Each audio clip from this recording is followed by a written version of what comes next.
How's it going, everybody? We're back here for an Emerald City Hockey post-game live following a Kraken win, avoiding the 4-game losing streak one more time, RJ. I think this is the 4th time, actually. Yep. Yeah. But a fantastic game from the Kraken. Yeah, there's some rough patches in there a little bit, but still overall, whenever you get the W, again, as we've been talking about this last stretch, got to get those wins against the teams that you should be beating. That was the case tonight. Kraken walking away with it. So yeah, get to start off a nice Emerald City Hockey dance party, RJ, here on Postgame Live, presented by Queen Anne Beer Hall. Yes. All right. Good stuff. Yeah. I mean, the Kraken, look, it wasn't the prettiest game, but the Kraken needed 2 points in the worst way out of this game. And it ultimately didn't really matter how they got them, just the fact that they did come away with 2 points. And it helps that it's in regulation, not really, denying the Blues a point, but just, for your confidence a little bit. The fact you had the lead late and you're able to hold it. I think the Kraken might not have felt as good about an overtime win in a game like this, but still huge win for the Kraken to turn things around. And like you said, every time, like clockwork, 3 games, that's enough losing. They're not going to lose a 4th one.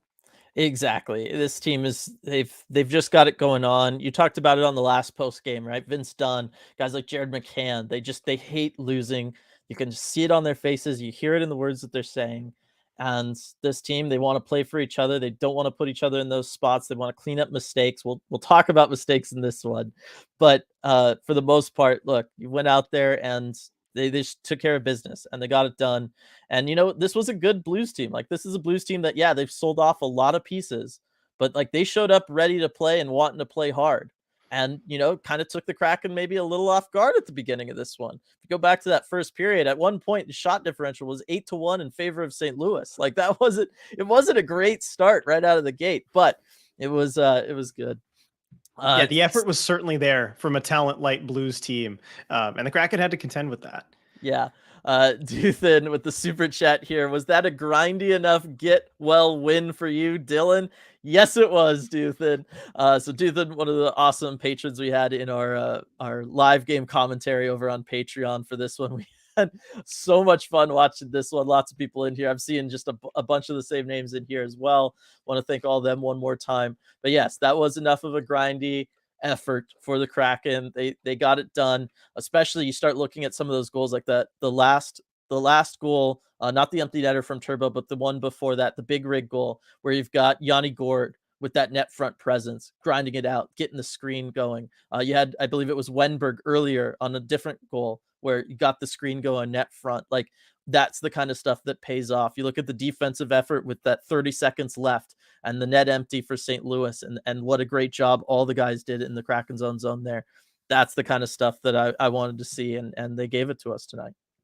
Yeah, definitely. I mean, the traffic on that Alexiak goal, like how many times during the live commentary do we talk about, net front presence and guys going, to the front of the net and going to the right spots? A lot of the things they did in the offensive zone, really, really good stuff that we've been wanting to see.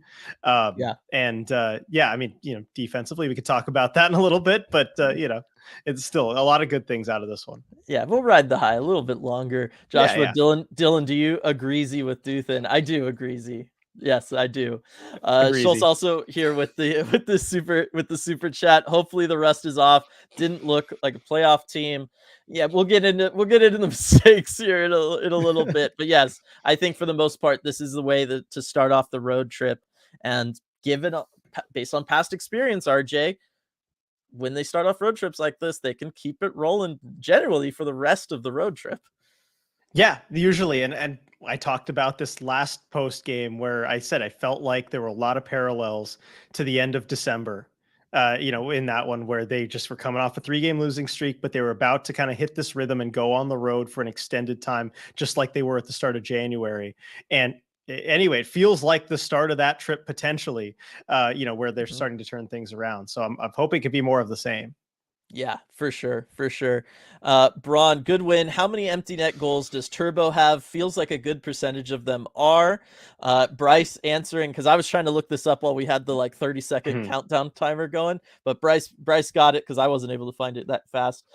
4 of Turbo's 11 goals are empty netters, RJ. And we talked about this kind of at the end of the live game commentary. A lot of that's because look, he's a good defender and he gets he gets to be out there in those situations. Hackstall trusts him to be out there in those situations.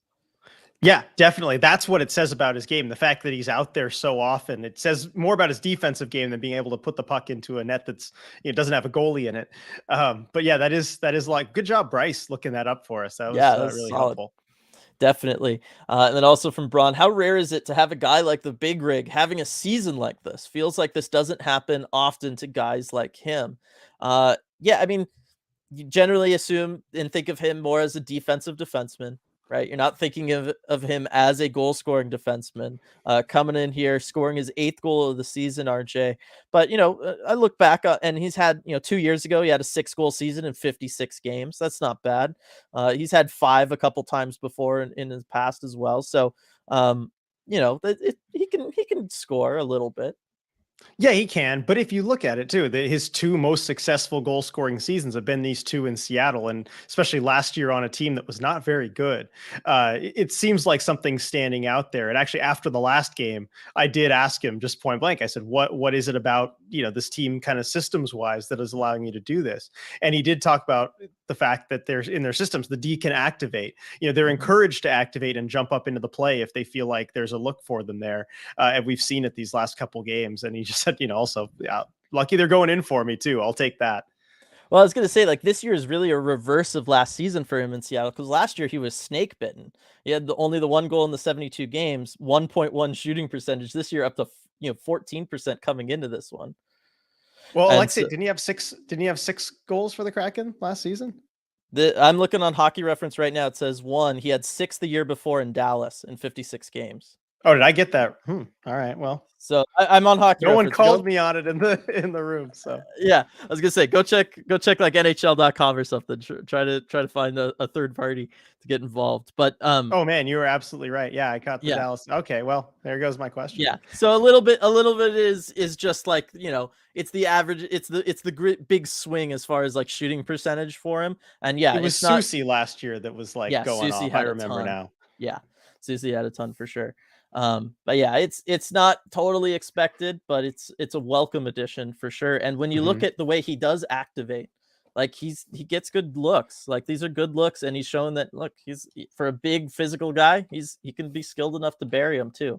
It's good stuff. Gary, that's the team rewarding him for his constant effort every game. Talking about Tanev there, I think, being out there for the empty nets, and I agree very much so with you, Gary. There, Strayatic, it's March in Australia, new month, new Kraken. That's right. We're definitely living that up in the live game commentary, talking about that.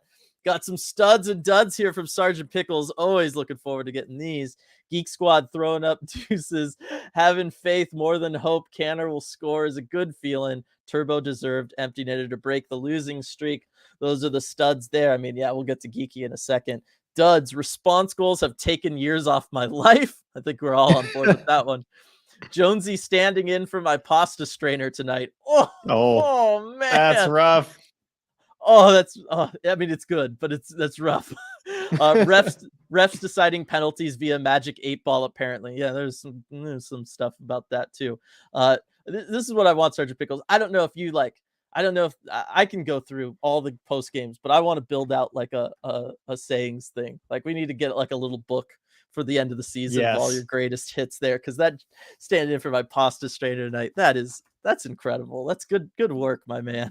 Good work. That's Forslundian, except he would, I don't know if he'd say something that negative, but certainly that colorful. Yeah, definitely.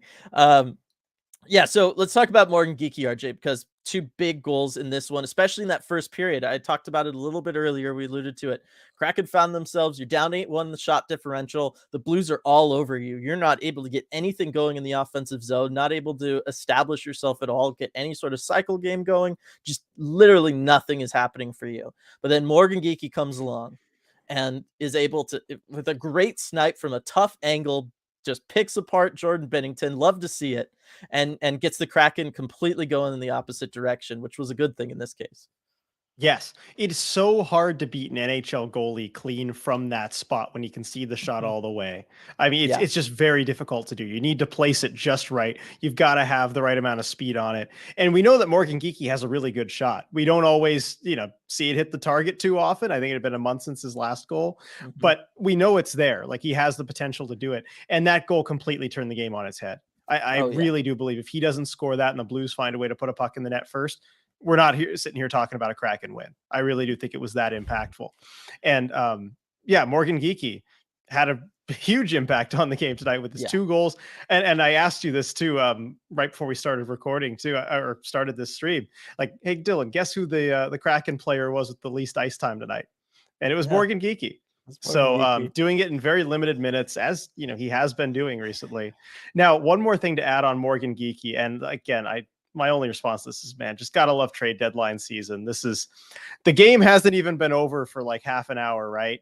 And we get a tweet right after the game from Frank Saravalli, who basically leaked the entire expansion. I was gonna say, yeah. Here's the tweet. Let me read it for you. 2-goal night for #CKraken Morgan Geeky, whose name has popped up in trade chatter in recent days. Kraken going to be interesting team to watch between now and Friday. They see significant value in both capitalizing on potentially high prices and also making the playoffs. So that would seem to hint at, maybe moving a guy like Morgan Geeky or potentially a Carson Soucy we've talked about. But like, again, Kraken aren't even, done taking all their stuff off in the locker room yet. And Saravalli's hitting us with that one. I was going to say, talk about capitalizing on something. Talk about capitalizing on the Kraken getting a win and Morgan Geeky having a good game. Because as far as I know, that's the first time Morgan Geeky's name has been talked about as a potential trade. Like, come on. No, there's no way.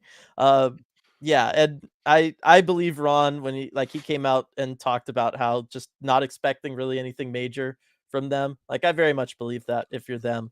It doesn't make sense. We talked about it on the deep dive. It doesn't make sense to be going out there trying to do a significant ad unless you're like going super significant. And I just don't see selling off somebody like a Morgan Geeky who, he's again tonight, 9:30. He's the only guy ever who just consistently gets under 10 minutes on this lineup. Like, every single game, he's going to be in the 9 to 10 minute mark.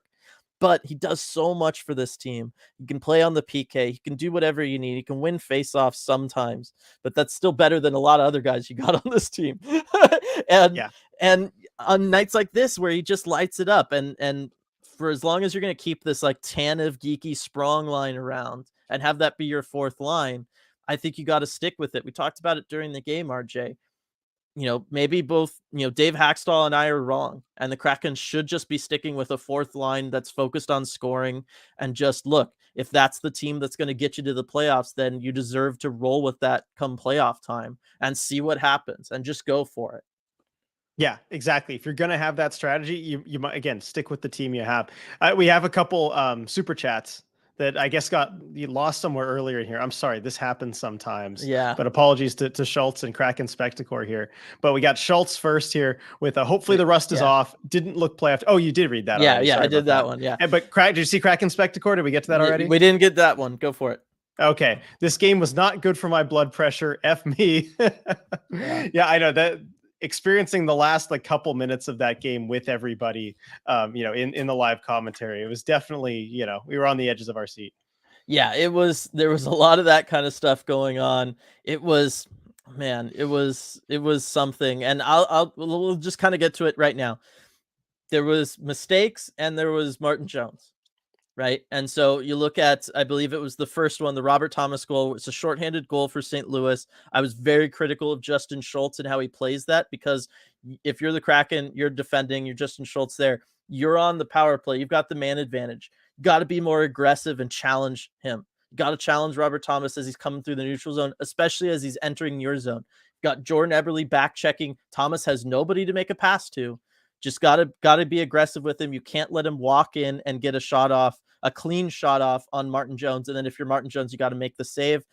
Kind of a same thing with the Brandon Saad thing. Brandon Saad does a great job of reading and recognizing. Looks like Vince Dunn's kind of he's talking with the bench. He's over by the bench. He's asking to get off. And Saad sees that, steps up a little bit, That's, it's just smart on him, but it's another mistake on the Kraken's part. They didn't have somebody ready to go for Vince Dunn, or Vince Dunn was trying to come off too early, whatever it was. You let Brandon Saad get behind you, but then again, also you have the failure on Martin Jones where he lets in a shot from really far out, go in and just kind of beat him clean, and that's not a good look either. So it's just one where if I just feel like the Kraken, even in games like this where they clean up a lot of their mistakes and they play a lot better, when they'll still have some mistakes, and when they have mistakes, RJ, they're big mistakes. Yeah, exactly. And that the name of the game tonight was just big mistakes. It's not even a particularly close game without them. I mean, that goal where you have the Dunn on along the bench and Jones. I mean, that was all the mistakes in a nutshell, really. Yeah. No, for sure. Sergeant Pickles with the super chat here as well. Not sure I have hundreds of hours to go back through post games for my best lines, but I will let you know. Great win. Let's go streaking. So there you go, RJ. You got your let's go streaking there. Yeah, I'll help you out, Sergeant Pickles. We'll work out some sort of schedule, the two of us, and we'll get it done. Yeah. Yeah, Ty, I don't want to say great game. But it got it done. Jonesy, a bit concerning. Has 2018 Martin come back? Positioning was pretty sus on a couple of those. Movement was meh too. So let's just finish talking out the Martin Jones stuff, RJ. We'll get it out of the way, then we can get back to celebrating with everybody. But Martin Jones, he gets the start tonight. He'd looked good in relief in that Toronto game, but then, certainly on some of these goals tonight, pretty shaky again. Yeah, exactly. And the first two goals just cannot happen. You have to stop those shots. And those were very 2018 Martin Jones. I sat through a season of 2018 Martin Jones. I remember those first two goals straight out of that book. So unfortunate to see that. He had a really good start, though, letting the Kraken kind of find their bearings before the Geeky goal. But it's not going to matter if you're letting in two goals on easily stoppable shots. Thankfully, the Kraken were able to kind of get it done for him and back him up. But even on the third goal, we thought he might have been screened. He wasn't. It's a tough play, though, coming from beneath the goal line. But still, you'd like to see better from Martin Jones than what he brought in this game. Yeah, it's one where I still think Grubauer is going to have to be the guy. We'll see. Jones is going to get another one of these games this week, you have to assume, just because you've got the back-to-backs on Thursday and Friday. So we'll see what both goalies kind of have. And then, got to assume Hacksaw will reevaluate based off of that information. But it was not the kind of bounce back game we wanted to see from him getting a start after that San Jose game. This was not like a game that kind of inspired confidence for him coming off of that one, for sure. No. Kraken Hawk, take the 2 points. Let's get it started. New month, new Kraken. Absolutely.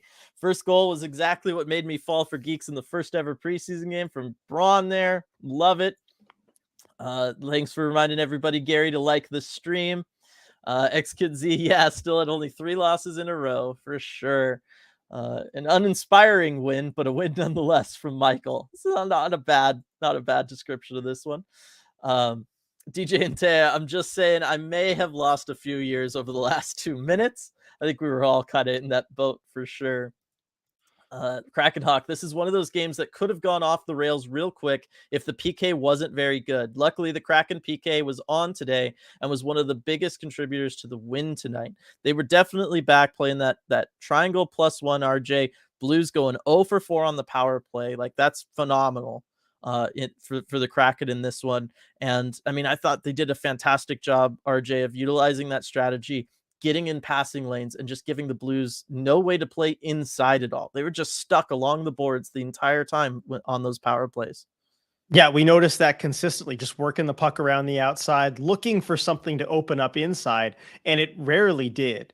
And that speaks to the Kraken, their active sticks, getting in the middle of those lanes and knowing kind of when to put more pressure versus less pressure on the puck carrier.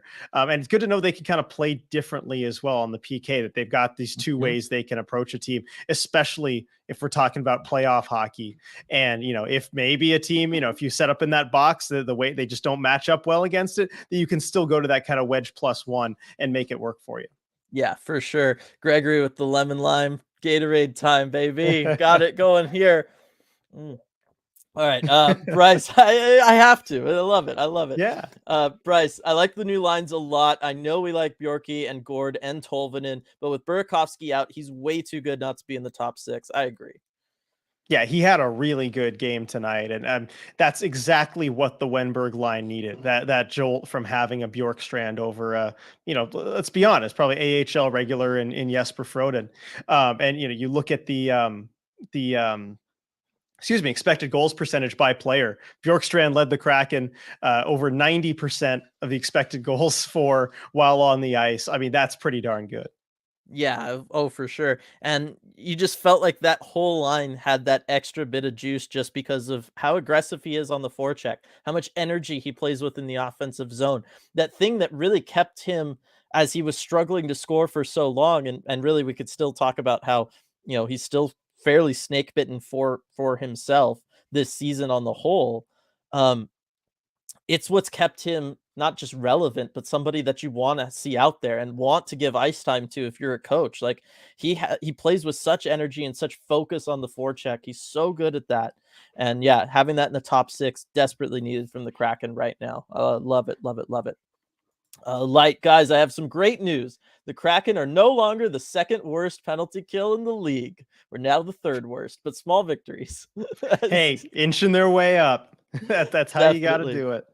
Definitely. Let's see. Geeky's got to share his snack secrets from Sea Dog there. Yeah, so that was a big part of the live game commentary was everybody pulling together to figure out what snacks Morgan Geeky had there on the bench, but we were able to get it done. Yep, I think so. We'll see if we can get any confirmation. That feels like something Piper might ask him just behind the scenes to figure out. Let's hope she does. Hopefully. Daniel, great win. Really wish the Kraken would get the idea that completing passes in their own D zone will give them bonus points. Oh my gosh. It's true. It's true. Oh, let me see if I can get focus back here. Take a comment, RJ, while I deal with this. Yep. All right. Getting a little got some Blurakovsky action going there. All right. Let's see. Where are we? Absurdly saying March hits the US in just over an hour, so we should be good. Yes. Let's see. Jets beat the Kings in overtime. I think that got called something happened there because the Kings won in shootout, unfortunately. Yep. That's unfortunately the final there. So and people kind of posting the standings up here in chat where it's Vegas and LA tied at 76 points, and then it's Seattle and Edmonton tied at 72. All right, let's go. But we should have a game in hand on Edmonton, right? Yes. And Vegas has a game in hand on LA. Yeah. Kraken got games in hand on LA. I know. Kraken need a way to keep each other accountable from making big mistakes. I mean, it's just normal team stuff, I would assume, right? Nobody wants to be the guy who let something like that happen. But so far, I guess that's not enough. Yeah. Maybe institute some sort of fine system, RJ. Yes, it's kind of fine. I don't know. I'll mention it to Dave Hackstall. Something else. I was gonna say I'll mention it to Dave Hackstall next time I'm up there, and then we'll see if I can get out of KCI alive. Sean, I believe Larson also matched a career high in points with 25 tonight. So let me look at this. 25 points for Adam Larson is a lot of points. And yes, it would match his career high that he set last season, also here in Seattle. So there we go. Wow. All right. See, that's the guy I should have asked that same question to. I'll just do it when they come back to town. Let's see. Daniel, Kraken needs some sort of kangaroo court to keep each other accountable when they do dumb stuff. Oh, that's funny. Oh, I love it. Ty, who's scarier, Leafs with ROR or Rangers with Tarasenko? Thank you. And Patrick Kane. Trade deadline kind of getting hot. Yes. We'll talk about all that stuff on the Red Glare later this week. The Patreon pod. Again, link in the description. If you want to join us for next month's live game commentary, all that good stuff, link in the description. Patreon.com/Emerald City Hockey. I don't know. After seeing ROR with the Leafs, RJ, I mean, it's an arms race in the East, but I'm still going to go with the Rangers just because they've got a shot at getting out of the first round. I'm going to say Timo Meier's going to score 30 goals the rest of this regular season with the Devils, and it's actually them. Okay, good answer. Keep me to it, everybody. Go for it. Keep Sprong in the lineup. Big assists on the Geek goals. Yeah, I mean, what do you think now, RJ? I mean, I guess I kind of already gave my point of gotta kind of turn it around and roll with that line. I think Sprong until Burakovsky comes back. I think got to keep him in. Yeah, then you can reevaluate once Burakovsky comes back. But look, this fourth line, this general setup is what you've had success with all season, and that includes Daniel Sprong. Like, he is a part of how this fourth line plays. When he's out of the lineup, you notice they're not scoring.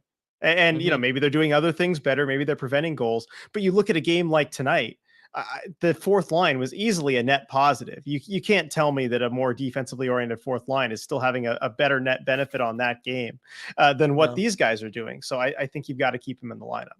No, certainly not until the top 6 can actually be consistent, right? Like, all that works for playoff teams and playoff runs because you have a top 6 that's consistent, because you have a power play that can score. You know what I mean? So that you're not having to rely on depth all the way down your lineup for goals. And the bottom line is the Kraken are just not in that place at all. They're just not. And so I think you got to roll with it like this.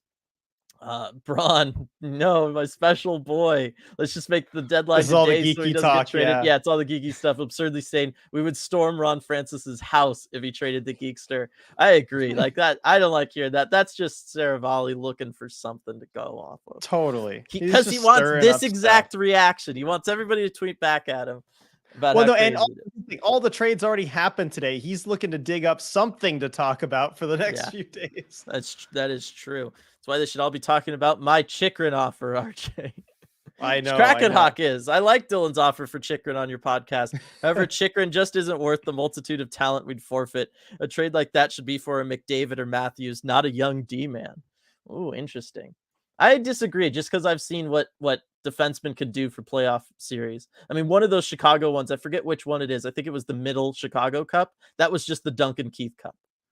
Yeah, Duncan Keith was incredible in that series. Yeah, the difference a defenseman can make. And you look at the recent cup winners too, all the dynasties. They have like an elite defenseman, Tampa and Victor Hedman. I mean, you know, you look at that, Colorado recently and Cale Makar. They do have a top end defenseman, someone better than, let's be honest, better than anyone the Kraken have right now. Yeah. Pittsburgh with Chris Letang, I guess. All right. Well, there's your counter example. They have Sidney Crosby playing defense. It's fine. Let's see. All the standing stuff there. Sprong is the spark. Sprong is the key to all this from Striatic. Daniel, Geeky is a free agent. We're going to need to make room for Shane Wright. Just playing devil's advocate. Love the fourth line. It is what makes us exceptional. I mean, there is something to that. Like, at some point, somebody's got to get bumped for Shane Wright next year. But I got to think Geeky is the kind of guy that you'd still want to have around. You can flex him to wing if you really needed to, but also you want to have another center around, even if they're going to have to be a scratch at times. Yes, and that's the thing. I like, from an asset management perspective, I think it actually might be a good idea to trade him just value-wise. But the problem with it is you're taking a potentially valuable player off your roster for a playoff run. If you're still planning to make the playoffs, then you can't make that move. Like, look, I think they probably won't even qualify him in the offseason if we're getting that far. But he's got to be your own kind of rental just by keeping him around, even if that's the case. You can't afford to let go of him now. Yeah, I agree. I think the Kraken are doing the right thing. Just definitely hold on to him.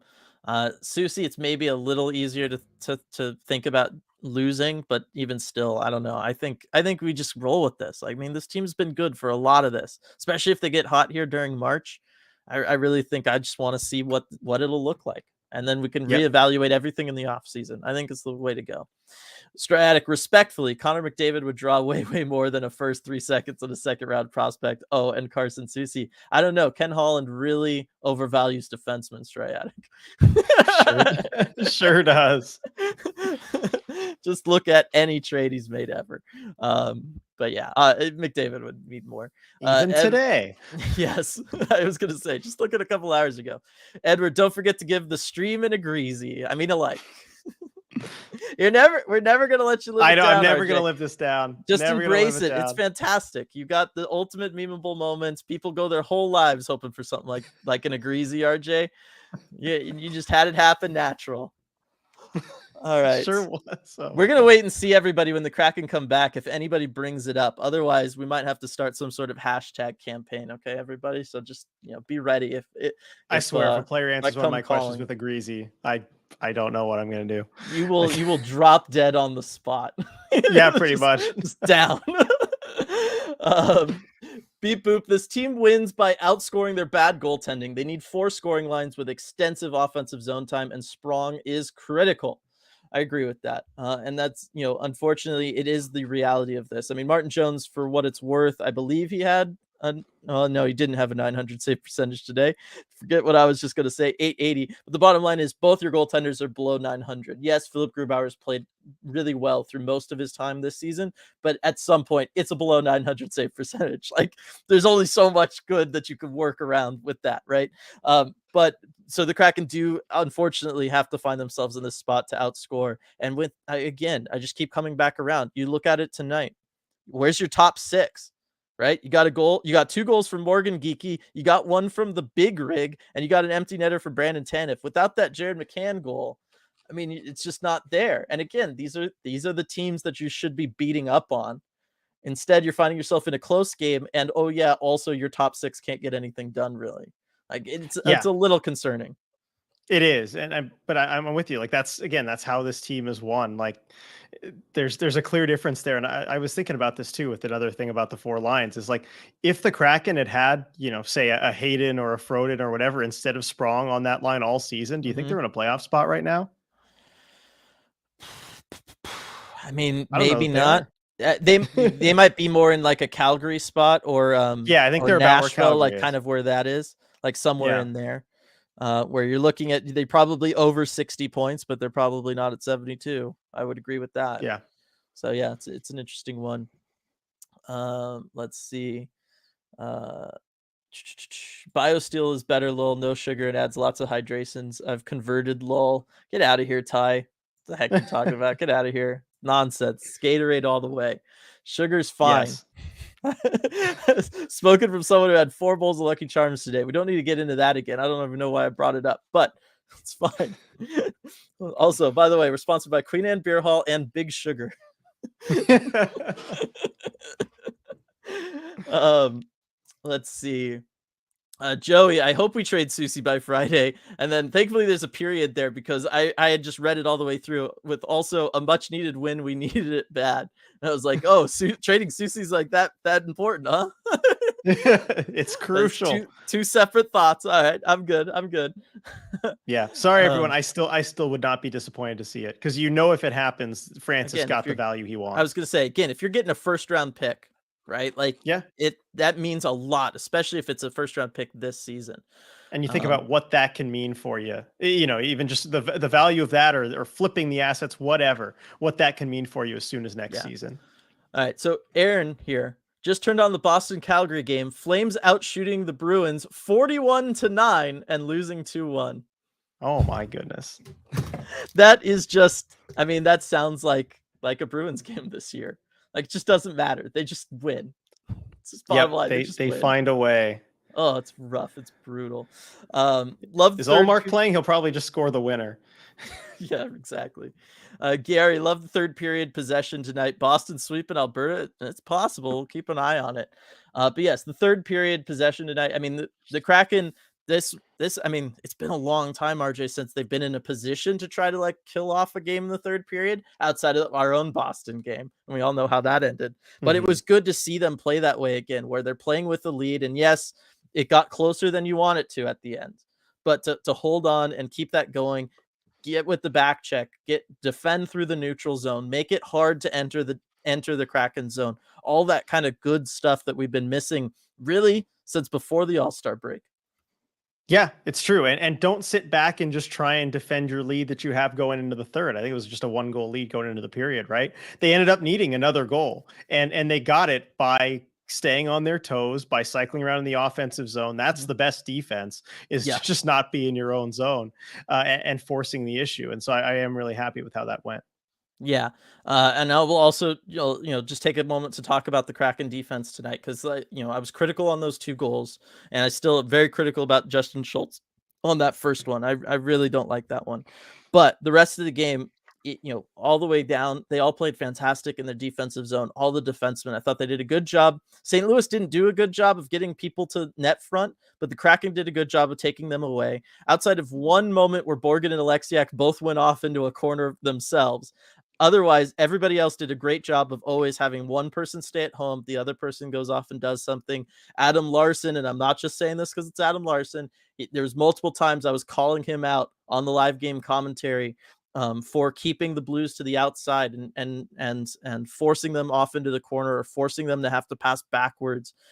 Really, the whole team as a whole, not just on the PKs, but at 5-on-5, also keeping the Blues to the outside, not letting them get passes into the slot at all, not letting them really get into those prime scoring areas against Martin Jones. I really feel like they took to heart those last couple games in Seattle, RJ, and they were like, the way we're going to win, I think in their minds, the way they were going to win wasn't by outscoring their defensive problems. It was by kind of shutting things down, locking it down, and grinding out a win. It didn't turn out like that, but I feel like that's what they really focused on and what they wanted to clean up in this one.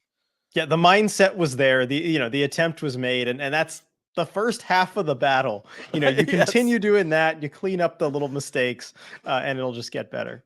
Yeah, for sure. I will also point out, we made, comments about certain situations, the faceoffs. Kraken actually won the faceoff battle tonight, 58%. So that's a good bounce back effort from them after getting slaughtered those last couple games. I mean, it was absolutely brutal. And the Flames just tied it, by the way. So nice. And again, we see a big face-off win result in a goal too. Geeky winning that face-off right before his second goal. Yeah, we're starting to see that, manifest itself more and more, where you can point to some of the Kraken's goals in games right off of face-off wins in the offensive zone. Yeah. Stratix, Shane Wright personally converted Ty to BioSteel. There's lots of BioSteel stuff there. I'm gonna skip it to get to this next comment though. Sorry, Ty. From Daniel, on the last Too Many Men podcast, a former NHL goalie said it was practice hell having 3 goalies on the roster. Our goalies may be feeling the effects of having Drieger around. It is an interesting thing to talk about because we know Drieger was involved in those practices. We talked about it. You can only have 2 goalies out there taking shots. There's only 2 nets on the ice, right? And so it means one person is going to have to go and kind of step away and work with somebody else, maybe even on another rink entirely. Do you think that that's kind of what's contributing to both Martin Jones and Grubauer looking like they're sliding right now? I don't think so, and here's why. So I've seen a lot of practices over the last couple seasons, and I will tell you, yes, having 3 goalies on the roster and trying to take reps, like somebody will get the short end of the stick. It really does change how you have to line things up because there is only 2 nets, and one of the goalies is going to get a lot fewer reps than the other 2. So I think it was Marty Baron who was on their podcast, and I agree with his point there, but.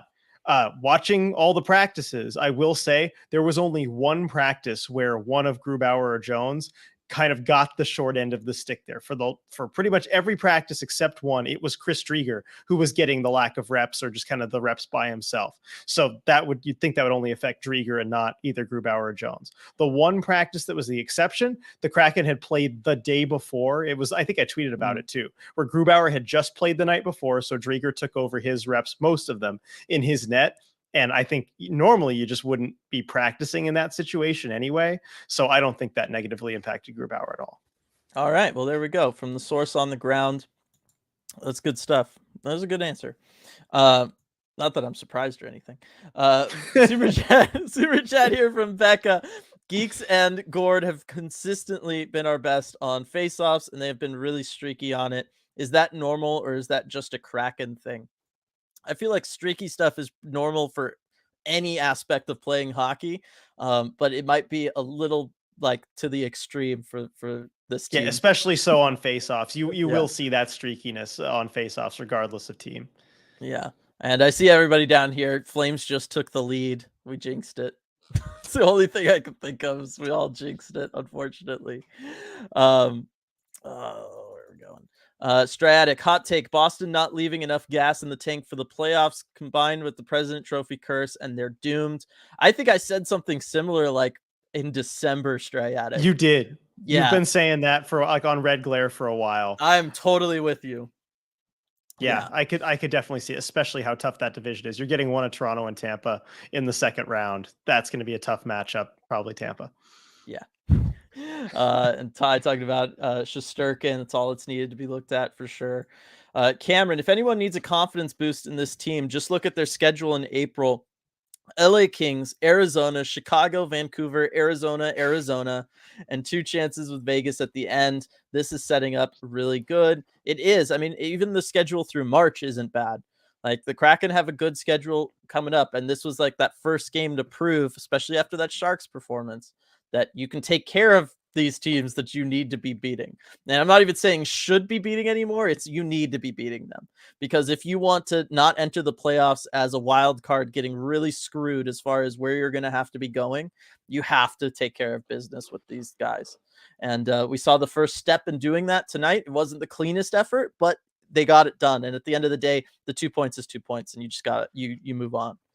Right. You know, and being realistic, that is the assignment for the rest of the regular season is just take care of business against bad teams. Look, we could talk about how it's been 40 days since the Kraken have actually beaten a good team, but you know what? They don't have to do a whole lot of that going forward. Yep. You just got to take care of it and get the 2 points out of games like tonight. Absolutely. Ty, we got Geeks for post game, waiting to see what he says. That's good. I saw someone else when I jumped down for a super chat was somebody was talking about, you know, Davy Jones hat gets to make an appearance again. And so I'm very curious to see who that would go to. Who would you give it to, RJ? Because it never kind of goes to like the obvious person. Like Geeky might be the obvious person for this one, right?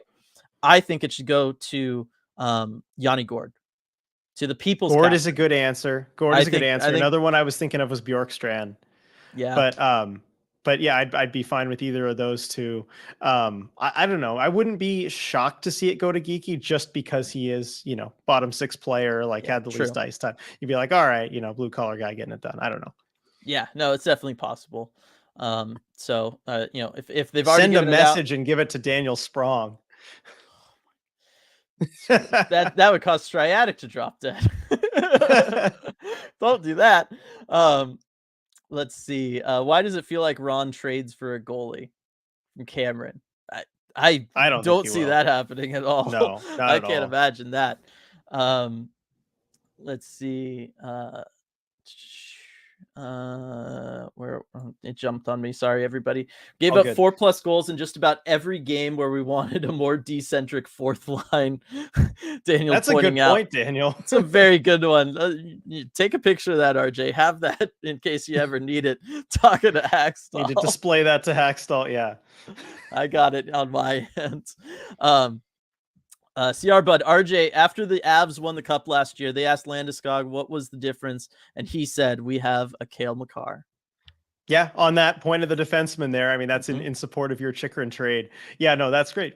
Whatever happens, we have a Cale Makar, and they do not. It's the Maxim gun of the NHL. The military history people, you know, fellow military history people like me will appreciate that one. Yes, very good. Cameron, shots are 43-11. Olmark is unreal. It's a good fantasy game for him too. Becca, Big Ridge shot has been getting better. Not likely to make much difference, but good for him. Yeah, it's one of those, like, you take someone like him scoring versus like a Justin Schultz or a Vince Dunn where you expect the goals a little bit more. But when you can get an Adam Larson contributing 4 goals for you, and you get the 8 goals from a Jamie Alexiak, and you get Carson Soucy giving you goals, guys like that, Borgen, if he can kind of get going the way we all want him to, that is one of those things where, just like with the bottom 6 being able to contribute goals, it's one of those things that can really put you over the top in a tough playoff series. You know what I mean? When you do need somebody to step it up, especially if as it gets later in the playoffs and you're playing better and better teams and things get that much more complicated and, you know, strategic as far as matchups and trying to shut down top 6s and grinding things out with forechecks and just trying to wear each other out and bang each other up. That's when all of a sudden you just see one of those guys step up and make a play, and you'll see not just that game, but the entire series shift on it sometimes. Yeah, that is how it works. You know, you watch enough playoff hockey, like you can list all the heroes you remember, you know, kind of from over the years. Yeah, for sure. Blues missing the ROR face-off magic just a little bit, but I'll take it. Yeah, there's that comment about the Davy Jones hat. RJ, we need practice updates specifically regarding fan favorite Kraken Jacob Megna. Okay, interesting. I mean, because that's true. He's not really playing in many games, but I do see him in practice. It's tough because really he's stayed true to what the book on him is, and he's just a really steady, stay-at-home defender who can, kind of move the puck up the ice reliably and doesn't make too many mistakes. Like again, he just looks solid in drills. Behind the scenes, he seems like a kind of fun guy in the room. He's, worked with the social media team a lot to, make some fun content too, since he's been joining the team. So yeah, he was really enjoying talking to the, for kids night, they had the honorary captains, the 3 kids who were, going along. They were on the ice for warm-ups. I'm not sure how much the broadcast showed, but they were in the room for the practice the day before that, and for morning skate. And he was talking to him a bunch. He was really enjoying talking to the kids. They did a little media availability thing with him. So seems like a really nice guy. Just got to get in the lineup occasionally. Yeah. Well, we'll see if somebody really wants Carson Soucy. That could open up for him. You know what I mean? Yeah. Let's see. Oh, it just jumped on me. Dunn's 400th game though. Yes, gets the win against his old team. It's not a bad way to celebrate that for sure. Stratic Davy Jones goes to Soucy for not snitching on Larson. So we never got a replay of that, did we? We did actually. Did I clip okay. it? Hang on. I may have clipped it and then other things happened. I think then the Kraken allowed a goal and I had to get to that. Let me look at this because so this was a big moment in the live game commentary because it very much looked like Larson was guilty of committing a penalty. Everything's set up that way. And then they go to a commercial, I believe, come out of commercial, and Carson Soucy's in the box. And we're like, what's going on? Like, how did that end up happening? And so that's what Striatic's referring to. We all took it as, look, Larson's the better penalty killer. Like Soucy kind of took one for the team and went in there. Yeah. But I am wondering because I must have been looking at the comment section or something through a replay because I never saw a replay. So in my mind, it's still just they completely got the wrong man. Yeah, they did. Like I'm looking at this replay here because I did clip it. I've got it right here. And it's, absolutely. Larson cross checks him. Soucy just happens to be in the area. And, hey, I think he's probably got like the 3rd worst penalty differential this season. And, maybe the officials, thought about that. But man, credit to Soucy. I will say I may use that as I might tweet that and just use that as the caption. Credit to Soucy for not snitching on Larson. Yes. For sure. No, Soucy knows what's up, and good on him. Julius pointing out here at the bottom of chat, Bjorky got the hat. So there you go, RJ. There you go. All right. Hey, yeah, I got it. Nice. See, the one time I hop on board with everybody else, the people's captain. There we go. Leanne, thank you for the super chat. Wow. Almost forgot, in honor of Jared's 27th. Is it his birthday today? How have I not seen anything about that? Or is it Jared McCann, date of birth? It's his 27th 27th goal. Yeah, I was gonna say 27th goal. I mean, he is 26, but I'm like, his birthday's in May. Yes, that is fantastic. Thank you, Leanne, very much. Yeah, thank you so much, Leanne. That is awesome. Jared McCann, he just keeps scoring. We talked about it in the commentary. Like, you look at the shooting percentage, like, oh, this isn't sustainable. He just is that good of a shooter. Like, you can't deny it anymore. I mean, I'll still always say 20% is high. Over 20% is high. I'm gonna stick and he'll prove you wrong all season. That's fine, and prove me wrong every season to come. I'm totally fine with that. I will take it. But I will say, matches his goal total from last season, 27 and 74. Doing it so far in this year only through 57 games. Got a lot of runway left. Have to think he becomes the first Kraken in history to get to the 30 goal mark. Oh, for sure. I mean, what, already at 27? Yeah. I thought you were going for 40 there. Well, he's going, if he keeps up the shooting percentage, he will be flirting with 40. Like that. I don't know what exactly is that pace, but it's got to be right around 40. Yeah, I would think it's right around there. It's going to be real close if he can keep this up. And that would be really cool accomplishment for him. Awesome. That would be really, really awesome.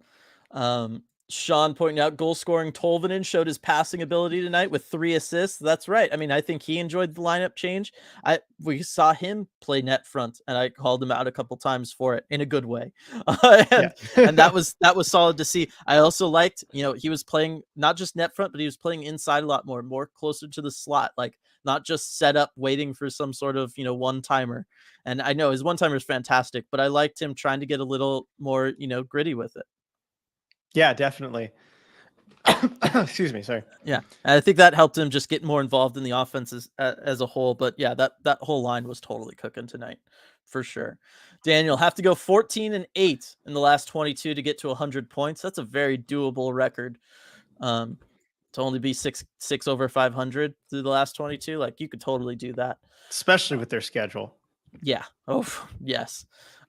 Rebecca, I can attest that every game is a good fantasy game for Olmark, for sure. No credit for that goalie goal, though. Rude. I know. That's Yahoo. BS. That's on Yahoo. No, that's terrible. That's on Yahoo. It's awful. I mean, you were playing my mom, and so I was also like, well, I guess it's not the worst thing in the world, but it wasn't great. You deserve that for sure. Let's see. Sergeant Pickles. I prefer General Electric M134 minigun RJ, but potato. Well, yeah, it's going to be a heck of a lot more effective for sure. Not the subject of the famous historical quote, but yeah, strap that thing on a helicopter or a ship or just carry it around. It'll help you out. Jesse Ventura style. Let's go. Oh man. Something about having fourth line as a scoring threat is it takes pressure off the top lines to score, and they can play a more well-rounded game, which can give a better all-around defensive game.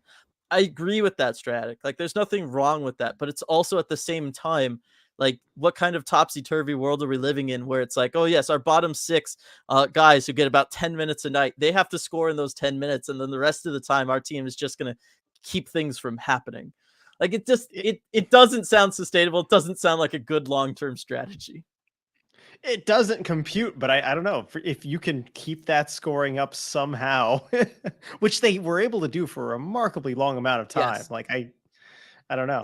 And you know what? More than probably anything, I think this is the thing that frustrates me about the national media not paying attention to the West Coast and not really paying attention to the Kraken at all.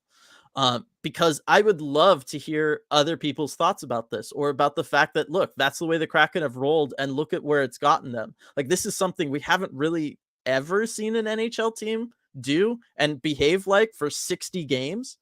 And look at what it's doing for them. Like, I would love to hear, Merrick talk about this. I'd love to hear some of these national podcasts talk about this, but because it's the West Coast and because it's the Kraken, they're just not. Yeah. I mean, it's simple as that. We got to get used to the East Coast bias, but hey, we'll talk about it. Yeah, because it is super, super interesting and unique. Root Sports folks said, "Welp, we get Lars on the kill." On the Susie one, yeah. Lars on the kill. Should I take offense, or are they happy about that? Was that like a sly thing? I don't know. I need the tone of voice. It sounds like a positive. Probably positive. I'm overreacting because I love him too much, I guess. Cameron, I got to see the Olmark goal live. The entire arena was going nuts. My first NHL game in 8 years, and that happens. Amazing. Get out of here. That's awesome. So happy for you getting to be in the building for that. That's an all-timer. Like, oh man. I mean, we talked about this. Was it on the Red Glare, RJ, or a deep dive? Like, which would you rather see? It was a goalie goal or something goalie else. Fight. I don't goalie fight. Yeah. Like, I mean, it's just something. It's so rare. It's so incredible. Like, you go to hundreds of games and not even come close to seeing one of those. I'm so happy for you. You need that mix of time. The timing has to be perfect. The goalie's got to have the skill, and then you need also that little bit of luck sprinkled on top, like those marshmallows and Lucky Charms. I had to. I apologize to everybody. You can find me later, RJ. I shouldn't say that. You actually will. Ruby joked that he should also get his mask. Bjorkstrand. Bjorkstrand, yes, because he got hit from the face again. I know. I forgot about that. He started the game with the leakage. Yeah. Oh, terrible. Let's see. To be honest, Yanni deserves the hat every game, but he'd probably just keep passing it to Borgen for Rebecca. Probably. Can't have Borgatron getting the hat every game via Yanni. Yep. All right. Boston tied it. Thanks for letting us know, Jake and Cameron there.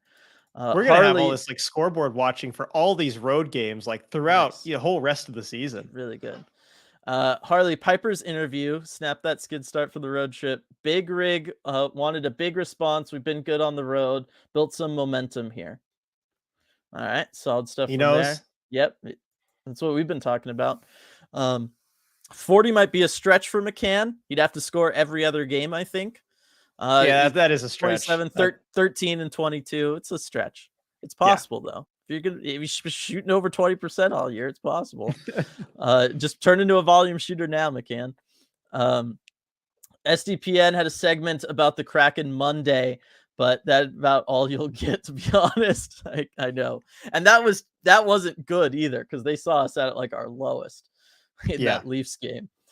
Sergeant Pickles, not to look beyond the playoffs or anything, but I've been really curious what the quote missing piece of this team is other than a goalie.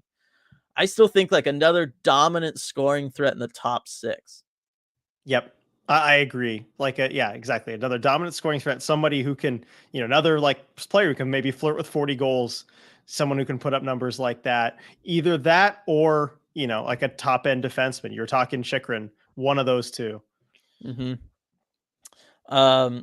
Cameron, I wore a Kraken jersey to the game too. Good on you, Cameron. Yeah. The Hallmark goal. Go for it. And then also from Cameron here. Also, first time ever having a hot pocket. Hope this goes well. Oh man, you are living life right these last few days. Right? This whirlwind of experiences. All right, so everyone send the good vibes Cameron's way for this hot pocket experience. Let's keep it rolling for him. Light, with Tolvanen picking up 2 points tonight, how long before he goes down as the single best waiver pickup in NHL history? Oh, that's a good question. Yeah, I actually have looked at this already. Okay. Just as far as like other players that compete with him. And it's interesting looking at some of the good waiver pickups. The one that I remember came up that stuck with me on some of the lists was Sergei Samsonov. And I was like comparing his numbers to Tolvanen. So he got picked up on waivers. Let's see, from the Chicago Blackhawks to the Carolina Hurricanes. So once he joined the Canes in the 07-08 season, he had 32 points in 38 games after having 4 points in 23 games with the Blackhawks. Completely turned it around. Yeah. So that's a pretty good waiver pickup there. Yeah, I would say so. I would say so. That's your guy to beat, Tolby. All right. Look, he could do it. Daniel, the hockey guy, or the hockey has noticed our unique 4-line. I for some reason read probably that the hockey guy. Yeah. Oh, that's because down there it says the hockey guy has noticed our unique 4-line setup. Yeah. He does a good job of actually talking about the West Coast though. Like I respect that about him a lot. That he actually gives like equal time to all teams based on just who's doing what. I really appreciate that. Cool. Harley, Bjorky, winning is fun, so let's keep it up. Keep it simple. Keep it simple. Let's see. I'm hearing the Kraken need to speed up the Jared McCann cloning project for Rebecca. Stratic is definitely on board with that. Oh, good stuff. And then Sergeant Pickles, glad to make it back in here, everyone, especially for a W. Have a good night and see you at the next one. Always happy to have you around, Sergeant Pickles, for sure. Have a good rest of your night. I'll do a quick last call here, everybody, before we call it quits. But yeah, I mean, the takeaway is, RJ, we got 2 points. You avoid the 4-game losing streak again, and hopefully you build up momentum for the rest of this road trip. Yeah, exactly. Just having it be the start of getting back on track. Not the prettiest win, but you get the 2 points, and really for the rest of the season, that's what it's going to be all about. Taking care of business against these types of teams, get the 2 points. If you do that more often than not, you'll be in a pretty good spot come April. Yeah, that and Sprong is back, y'all. That's the other thing. Yes, there you go. There it is. Sprague is back. We're all good. Tradic, we're one more Jared McCann from Cup contention. Yep, that's the missing link. Is just another Jared McCann. I love this from Edward. Well, actually, I'm gonna because I want Edwards to be the last comment, so I'll go down to absurdly saying here. Willie Nelson's "On the Road Again" needs to be the Kraken's theme song. Definitely. I think we could all get on board with that. Ty BioSteel, that is all. Get out of here. Get out of here. Go back to your weird, slightly flavored water. Get out of here. And that's coming from a man who loves Yoo-hoo, which is just chocolate water. Yeah, not chocolate milk, chocolate water. It's chocolate water. So it takes a lot for me to get on something like that. All right. So last comment of the night from Edward here. The thing you have to remember with hot pockets is that they're actually cold pockets and you have to provide the hot yourself. Sage advice there, Edward. Yeah, no, definitely. Cameron, make sure you heat up the hot pocket before you bite into it. I'm not a big hot pocket guy myself, but I can only assume that they're significantly better hot than cold, than frozen. It's not even cold, frozen. Well, hey, you know what? That's the beauty of a hot pocket too. You microwave it, and the middle is like still frozen. The outsides are boiling lava hot, and there's no way to square that circle. That's just, it comes with the territory. Absolutely. Another shout out to Queen Anne Beer Hall again. Play at these road trips. Great time to go check out Queen Anne Beer Hall, especially if you've never been before. Tonight would have been a good one. Get all 5 goals, get the goal horn going 5 times, the lights going, the party. It's so much fun. So definitely recommend checking out Queen Anne Beer Hall for these road trips. Thank you all for joining us. Another shout out to the patrons who joined us during that live game commentary. So much fun solving the mystery of what Morgan Geeky was stacking on the bench with you all, learning about the Gateway Arch. We just had a fantastic time and watching some hockey. That happened too. Yeah, that too. It was all good. All right, everybody. Yeah, thanks always so much. a fun time. Thanks for joining us, and we'll see you all next time.